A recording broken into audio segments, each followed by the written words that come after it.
It's possible that the Indiana Fever just made the biggest error in WNBA history. For it, they could have to spend millions of dollars. Nobody is discussing what's going on behind the scenes, which is far more explosive. Music, think about this. Finally, a rookie from a different generation joins your group. She breaks ratings records overnight, sells out arenas that have been empty for years, and your team becomes important.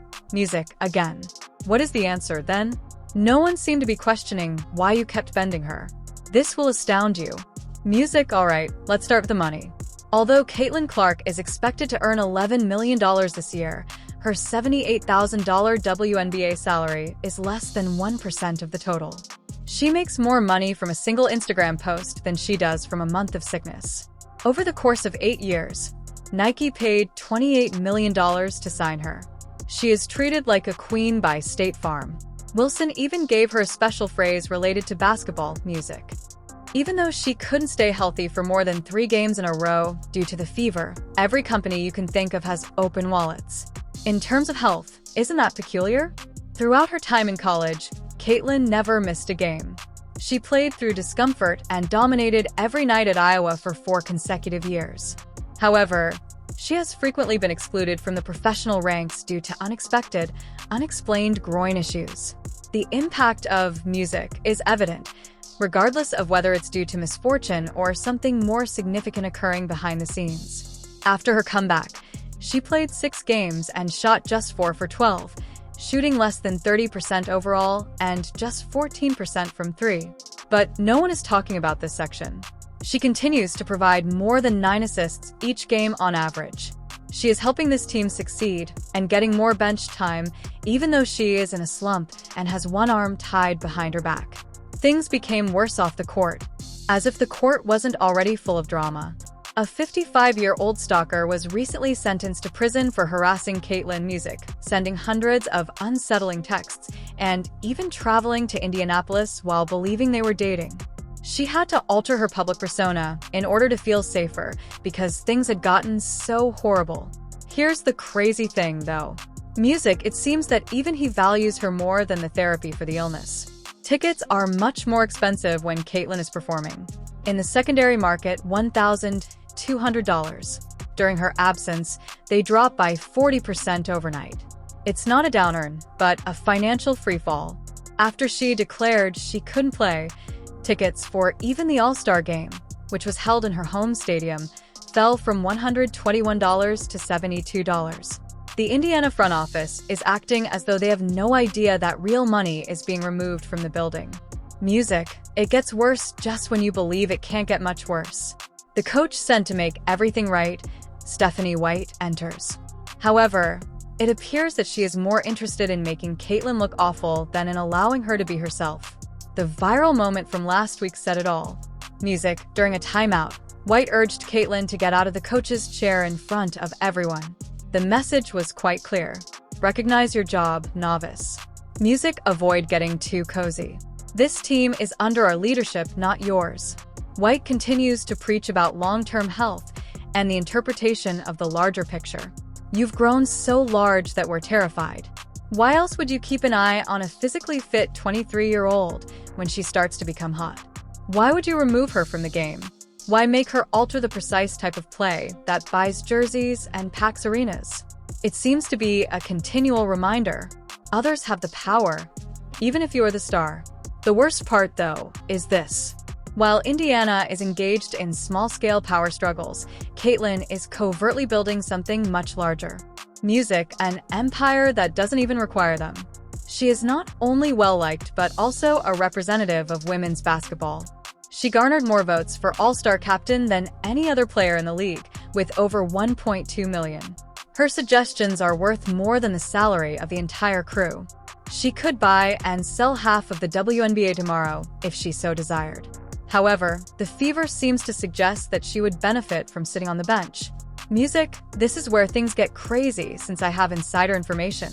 When Caitlin becomes a free agency in 2027, a number of teams are already setting up cap space for her. The New York Liberty are willing to give her a maximum contract in addition to any marketing arrangement.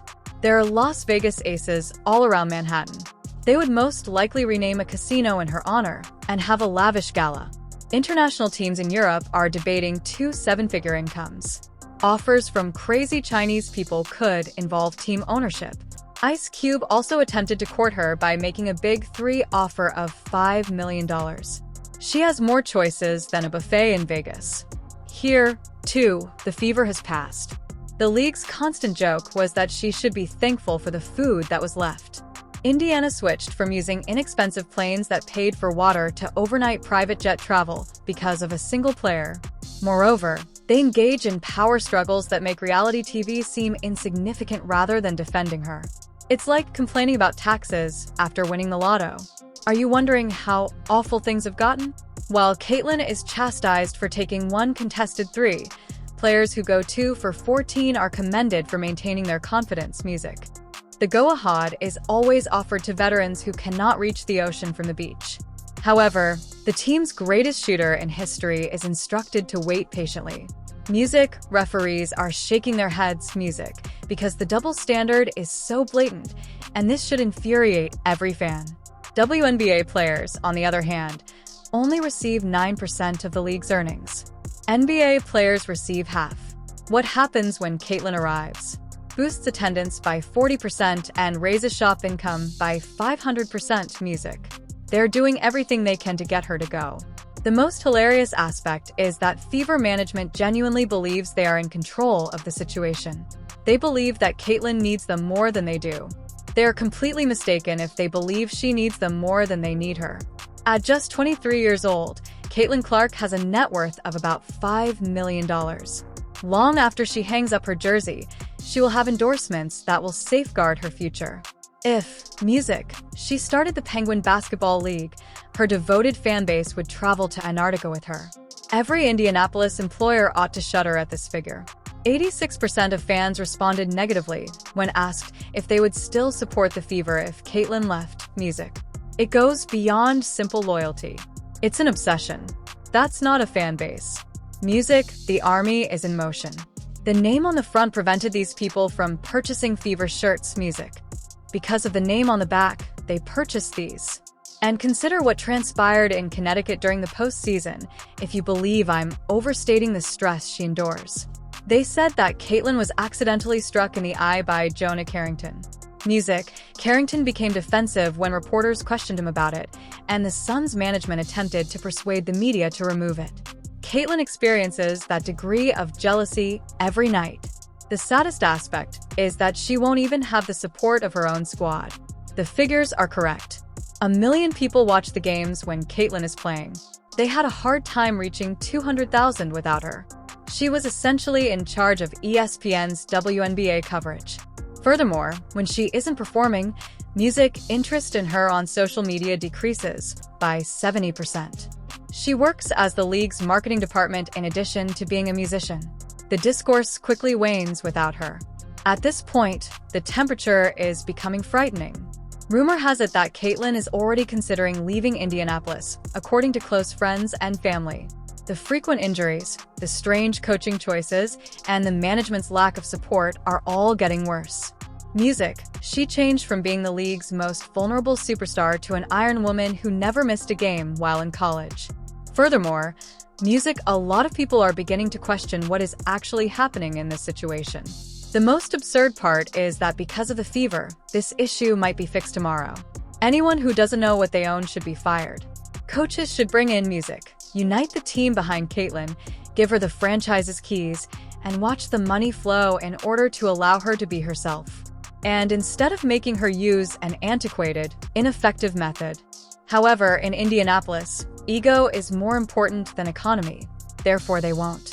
The story is told by the statistics. Cities that attract talent from all generations can become entrenched dynasties or cautionary tales. Music. The Fever is currently galloping along the second route. They are on the verge of becoming the team that abused the biggest star in women's basketball history and lost Caitlyn Clark. Whispers reach my ears. Music. Recall that this is also where you first heard it. Staff at Caitlyn are already looking into the concepts. In order for her to have a place to settle that truly loves her when the time comes, not tomorrow or next season, They're venturing into uncharted terrain, establishing connections in other marketplaces, and creating the foundation. It is almost poetry in its irony. For years, the Indiana Fever performed in front of empty stadiums, pleading for attention because they were so in need of it. Music. Then Caitlin Clark suddenly collapses onto their lap. A gift from the gods of basketball. A once-in-a-generation star with the power to transform the world. Caitlin Clark won't be sporting a Fever shirt in 2 years. I swear, in Vegas, New York, and maybe even abroad. She will be earning 3 times as much money as Indiana Music could ever hope to, while performing for people who genuinely want her to succeed. In an instant, the Fever will return to being insignificant, half-empty arenas, and a footnote in the history of basketball. The worst part comes next. The whole catastrophe could have been avoided. They only needed to make sure it wasn't messed up. Let Caitlin be herself, pay the checks, and use music to make her the star of the franchise. Rather, they have created a masterclass on how to sabotage a fantastic chance. Business schools will study this type of collapse for decades to come.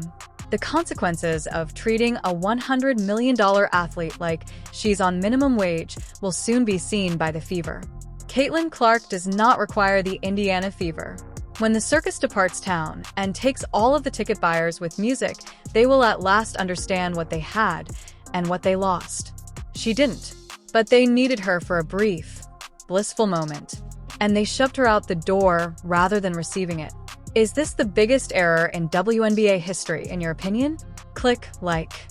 Do you want to know where Caitlin is going next? Sign up. The story has only just begun. And leave a remark. Music. When Caitlin eventually leaves Indianapolis, where should she go?